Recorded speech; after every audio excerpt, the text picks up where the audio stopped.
No ums video number 47. It's been a long time since my last confession.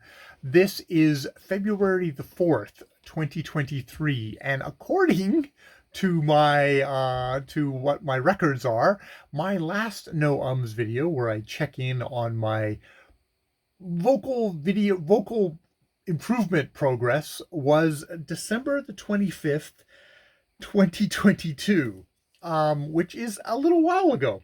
And I was under the impression I had skipped a week. No, I skipped an entire freaking month. That is surprising, but that's the value of keeping records, of making videos. It's like, oh, it's been that long? I wasn't aware, because human beings, you can just kind of wander off and do stuff. Now, in that time, I actually have been busy. I've been working away at Patsy Rudenberg, as you can tell by these other videos that are clustered in my little folder here. I did Journey Through the Text or no, actually, I didn't. I skipped Journey Through the Text because that was such a group exercise. I did the storyline exercise this week, which was very much taking a text as a story that has a beginning, middle, and end, and it was really educational to take just a paragraph from this giant book by Barbara Tuchman, A Distant Mirror, which is a history book, and found that just in a single paragraph, there was a beginning, a middle, and end. There was pacing. There was a kind of a toing and froing of tensions. There was kind of a luff in the middle to kind of like kind of give you a breath, and then back into the tensions again, and just kind of a release at the end of crowing, that Charles Navarre crowing, which was, wow, that showed me sort of the stuff that you need to be present for when you're actually delivering something out loud, and also to give me an education in how good of a writer someone like Barbara Tuchman is, how that she's got that kind of pacing just within the DNA of a single paragraph within I think it's like an 800-page history book, popular history. It was very popular, and I can see why. I did the clearing the thought exercise, the I don't believe you exercise, exercises for the iambic, which this is the need for words is good for, I think is being useful for me learning how to just speak on camera, but it's also definitely a book that is targeted towards actors. And there's a lot of overlap there, but and the iambic, it does give you that idea of again, it's rhythms. There's certain kind of a rhythms, and getting into that rhythm, and that is as a rhetorical device, but also as you're going to recite Shakespeare on the stage, which I'm not going to do. Same goes for verse, though.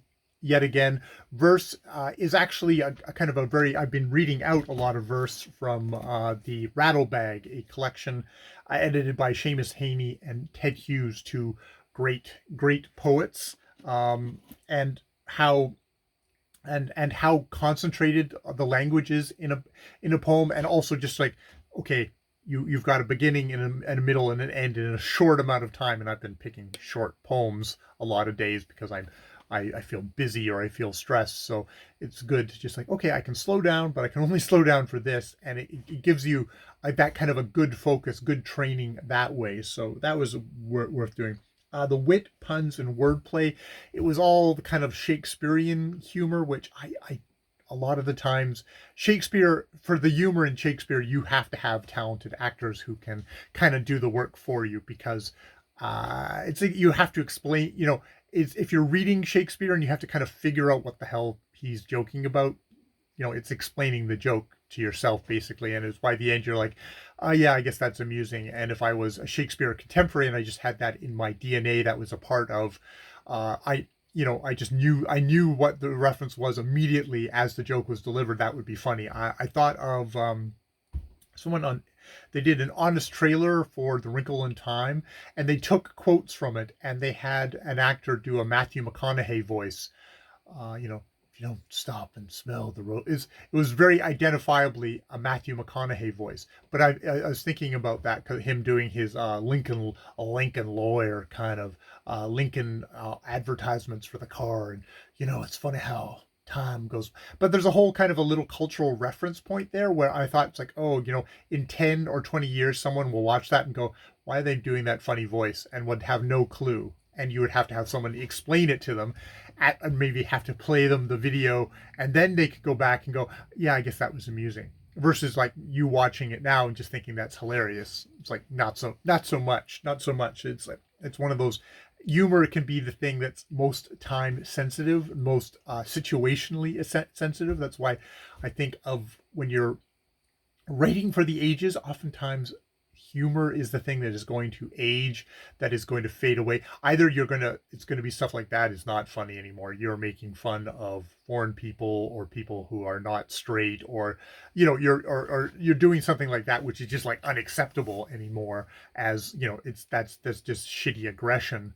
Whereas so it ages that way, but it's also cultural references where people just don't get stuff anymore, or there's witty puns on all the different names for dicks in Shakespeare, which you don't get as a modern audience, because we just have a tendency to just say those were, we have different euphemisms that would be ha ha ha funny to us now. So yeah, that was, I can understand what she was going for there, but using Shakespeare was not the way to do it. And the final thing, the final last very, very oldest thing was antithesis, which was very much setting up two opposites within a sentence and kind of getting that, you have to kind of physically get that, oh, we're swinging from one thing to another thing. And so talking about the wit of Shakespeare, and then the wit of Honest Trailers, and the two comedies. And so going from one, talking about one, and then going to the other, and that kind of a swing in a sentence. And there's a lot of that kind of swinging and physicality of diagramming a sentence that in a way that comes out, or trying to get really aware, get down into the kind of nitty gritty and feel of language, and how it's physically going to affect you as you say it, how you're going to physically project that and vocally project that to your audience. And oftentimes your own physicality, even if the audience that you have doesn't see your physicality, you doing the action actually makes a difference in how you deliver it. Your voice, there's this exercise, it's called the Linklater vowel tree, which is very much about situating a different kind of tones of voice in different parts of your body. It's like your knees are zoo, and your belly is whoa, and your shaw is kind of your hips, and go is your chest, and ma is your sort of upper chest, and then fa ha ba de pe ki ari ari is that kind of the getting imaginatively thinking about your different kind of tones of voice as different parts of your body situated in different places, which is all nonsense. It's all coming from right here, but your whole body actually does affect your voice, and it helps to kind of open it up so that you can go down to here and know that your voice is in here. And I'm kind of bobbing my knees. It's funny as I'm doing that. And yes, it's very good. And I'm in my belly here and shaking my belly. And, this is one of these things you incorporate it in, you exaggerate it as you're talking about it. And you got it in your voice there. And I'm up here and I'm very high. And oh my God, oh my God, oh my God. Like that, I'm up here, I'm up here. Imagining your voice in different parts of your body helps to kind of release your voice. And a lot of this is about releasing your voice, being sensitive to the language. And yeah, that's probably my big update for as I'm going along. How this is, and the thing is, I'm doing this on a very conscious level. I need to, again, it's one of these things where I'm going to have to kind of go back and review videos where that's the last thing I'm thinking of.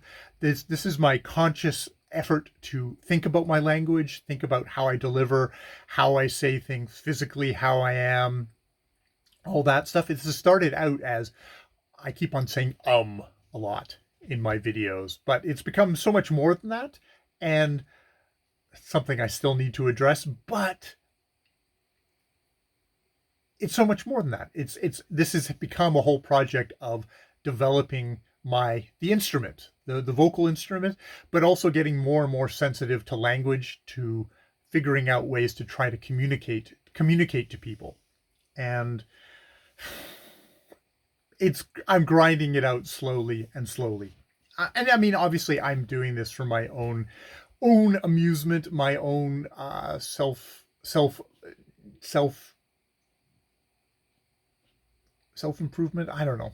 It's not like it's something that seems to give me joy to do, to develop that way and to develop a voice, which is strange because I'm someone who oftentimes I'm not really that comfortable with people listening to me, but man, maybe that's why I've thrown myself into it so much, is that it's a way of counteracting that. Even though that I still have a lot of instincts, as evidenced by how I've set up my YouTube presence and how I deal with YouTube, my social media presence, how I've set it up to be still fairly isolated, very quiet indeed. And I've done other videos on this channel kind of bemoaning the fact that I put a lot of work into stuff, but it's not really stuff that other people are interested in. I am interested in it, which is why I'm doing it. And it would be nice if other people were interested in it. It would probably energize me more. Yet at the same time, I'm not really that comfortable with it. I don't know. I still have a lot of conflicting thoughts about that. I do enjoy yakking on camera. That is an unadulterated yes. And I'm going to try and keep on doing these no videos. It blows my mind that I took the entire month of January off. I bet I didn't write it down on the calendar, so it wasn't like, oh, I need to get that done today. My calendar has become a very good organizational tool for me to help me kind of keep myself going on the straight and narrow, to achieve stuff. And I like achieving stuff. It's fun. It beats off the black dog. Not that, dogs aren't bad. Not all dogs are black dogs. There's only one black dog I'm thinking about there of depression. All right. I am now babbling. I will leave it there. That's one of the lessons I've hopefully learned from vocal study is leave them wanting more, which was probably about 20 minutes ago. All right. I've been Jay. Next No Ums video on the 11th.